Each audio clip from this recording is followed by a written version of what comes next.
do I have a surprise for you. Today, I'm doing a review. Yeah, it's been a while, but that's the way things are, That's just life.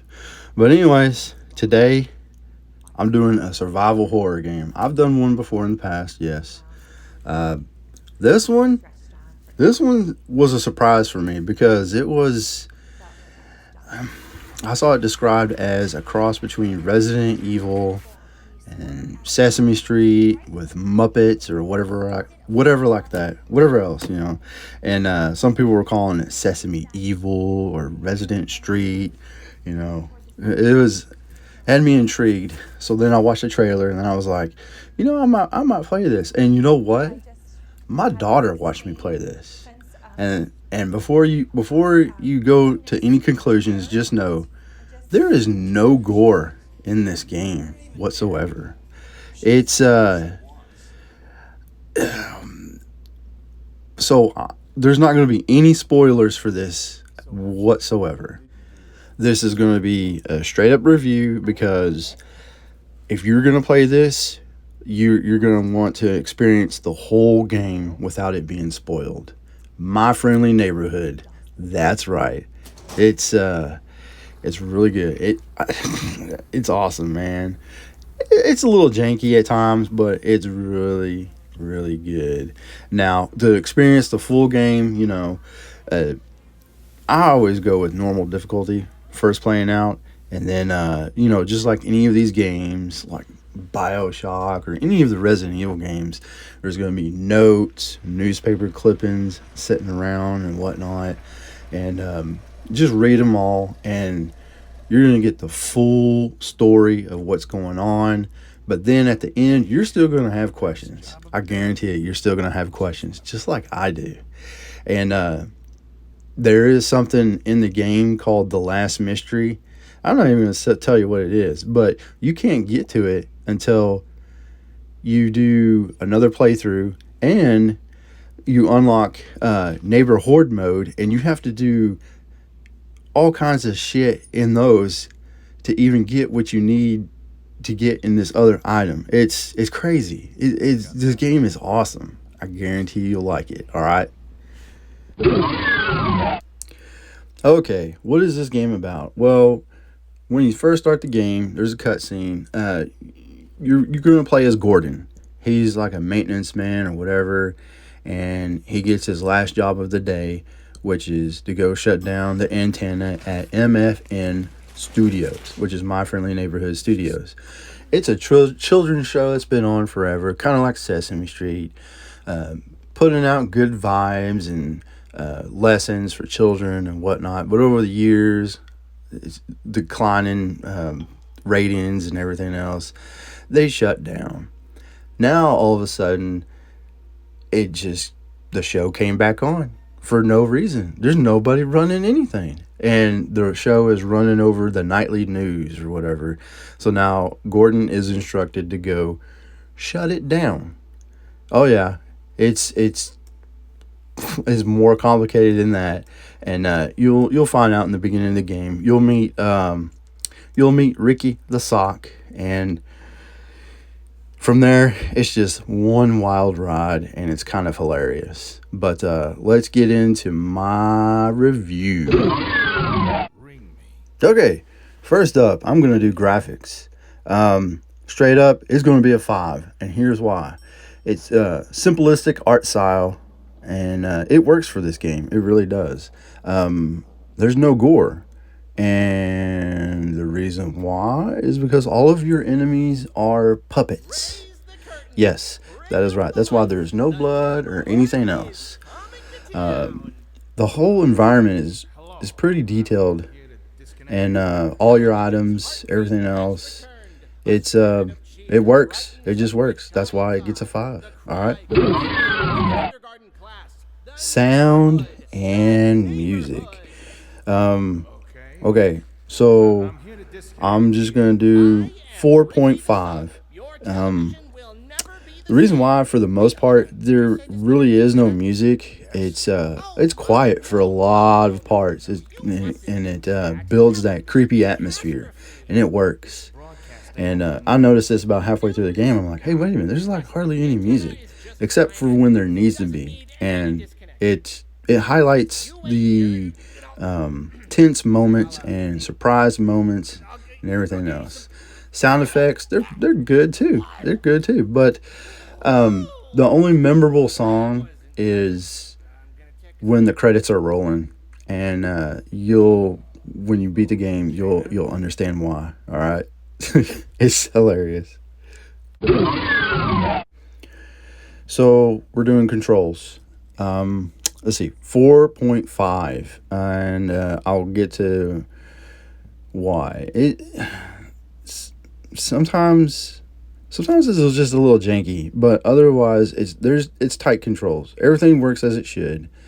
Um, so I played through half the game, and I had no reticle for my well the weapons in the game are not exactly like rifles and pistols. Anyways, I was doing Kentucky windage, and because I had no reticle, so I guess when the game first starts, you there's no reticle. You can go into options and fix that. I thought I looked for one, and I didn't find one until the very end of the game. I'm like, wait a minute, there it is, right there. It's buried under options, and it was a little annoying because I used a lot of ammo that I shouldn't have. But anyways, it's tight controls. There's no tank controls or anything else. It's all good. It's all good. All right. This is my favorite category. Fun factor. It's a 5. It's I had such an absolute blast playing this game. My daughter watched me play through the whole game too, as well. She was helping me with stuff, helping me with clues and puzzles. It was great. It really was, and I was I wanted to finish it. I finished this in 2 days. I think my first run it took about. I think I finished it and it was 8, 9 hours. No, yeah. It was somewhere around there. I can't remember. Um, anyways, in order to get I think there's 3 different endings too. But anyways, you can get so engrossing in this game because you're like, what is going on? Why are these puppets just? It's insane. It really is. And towards the end of this video, I have a little theory as to what all is going on. But anyways, yeah, this game gets a 5. It's so fun to play. It really is.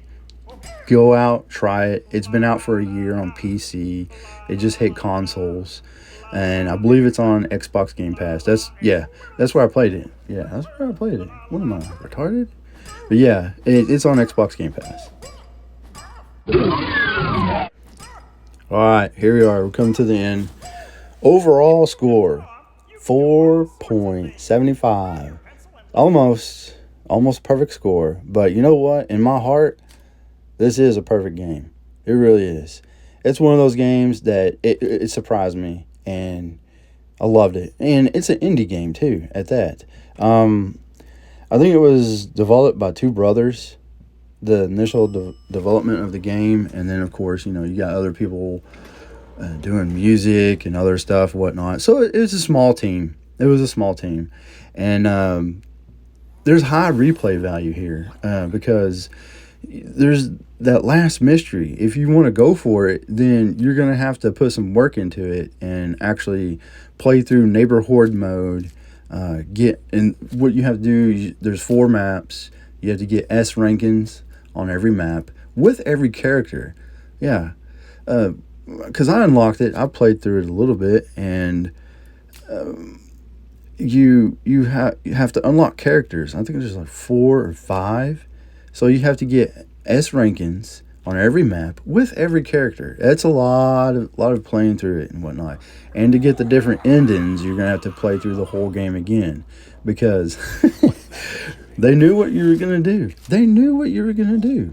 Once you beat the game, it saves. So you have a clear file. So that way you can't start at your last save point on your file. You have to start a completely new game to get the different ending. And all it is just a decision at the end. That's it. But to get the true ending, you have to help certain puppets throughout the game, and you'll know what I'm talking about once you start playing. Okay, but yeah, man, this game is great. It's it's a survival horror with puppets. There's no gore, there's no blood or anything. I don't even think there was any. I don't think there was any bad language too. But anyways, this game is great, man. It's awesome. It really is. It was a nice surprise. And do I recommend it? Yes, I definitely recommend this to survival horror fans and horror fans in general, because this is something different and weird, and you're gonna like it. And so let me get into my theory. All right, this is like, if you don't want to know what my theory is, then go ahead and end here, like and subscribe and all that jazz. But here is my theory. All right, I'll make this quick. So here is my theory of this game and why all of this is happening. Okay, so you play through the game and you find out a little bit more about Gordon, who you play as. He, well, through newspaper clippings and everything else in the game, evidently there was a great war up north. So I'm guessing it's Canada, or there was a war in Canada or something like this. And this takes place, in the past. So they're kind of paralleling this war, comparing it to the Vietnam War. So all these people coming back from the war, they were not liked. They were looked down upon and everything else, just like Gordon was. And of course, he had PTSD. He definitely has PTSD from the war. Definitely does. So he lives in an apartment by himself. He has no family. He has no friends. So this children's show shut down, and I think this whole game is just him making new friends, or whatever. Is insane, and it's creepy and everything else, because you get the notion that whenever he's talking to Ricky the Sock in certain parts of the game, it's like he's talking to his conscience. And because it's like, okay, wait a minute, how does Ricky know anything about Gordon, which is crazy. So I don't know, did Gordon type up this fake work memo or something like that, and he just went to the studio to go through all this? And you'll understand why I think this when you play through the game and you beat the game, because there's a certain decision at the end of the game. All right, but anyways, that's my theory. It's all in his head. It's cool. Cool and weird. But anyways, go play this game, My Friendly Neighborhood. I think it's on everything. It's been on PC for a year already, and it just hit consoles. It's on Xbox Game Pass. That's where I played it too, because I was just looking at something to play, and my daughter was sitting there. She goes, "Oh, what is that?" I'm like, "I don't know. What is this?" Looked at it, watched the trailer for it, started playing it, and here we are. I thoroughly enjoyed it, and it's an indie game. Indie games are so great. Y'all gotta try them. Like, seriously, this game is awesome. But that's it. That's all I got for this. Go play My Friendly Neighborhood. You will not regret it. I guarantee it.